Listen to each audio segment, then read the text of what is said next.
La lettre de mutation dans le cadre d'une vente d'un appartement en Belgique. Oh, quel sujet passionnant, mais néanmoins obligatoire. Pensez à vous abonner et à actionner la cloche pour recevoir les dernières nouveautés. La lettre de mutation est une obligation légale. Dans le cadre d'une vente d'un appartement, elle ne concerne donc pas les maisons.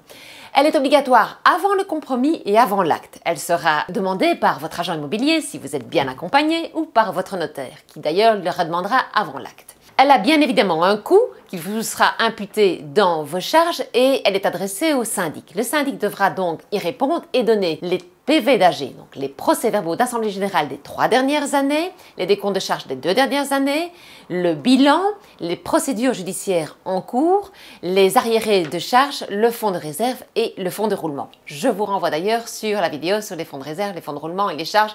C'est un sujet un peu complexe. Le syndic n'a pas pour obligation de vous remettre l'acte de base et d'autres documents que je trouve fort utiles. Donc j'ai pour habitude personnellement de demander au syndic qu'il me remette également l'acte de base parce que souvent les propriétaires n'ont pas l'acte de base ou non pas tous les actes de base, mais également l'assurance incendie, la conformité de l'ascenseur, le cas échéant, et tout autre document utile pour les amateurs. Car certains syndics vont assez loin dans leurs recommandations et je trouve que c'est judicieux. En résumé, ceci est à faire avant le compromis et mieux encore avant la mise en ligne, car une fois que le bien sera en ligne, les amateurs vous demanderont les PV d'AG, les décomptes de charges et ce genre de choses. Encore un dernier petit truc, pensez à demander au syndic quand aura lieu la prochaine Assemblée Générale, ça vous évitera des discussions avec l'amateur qui n'aurait pas été averti.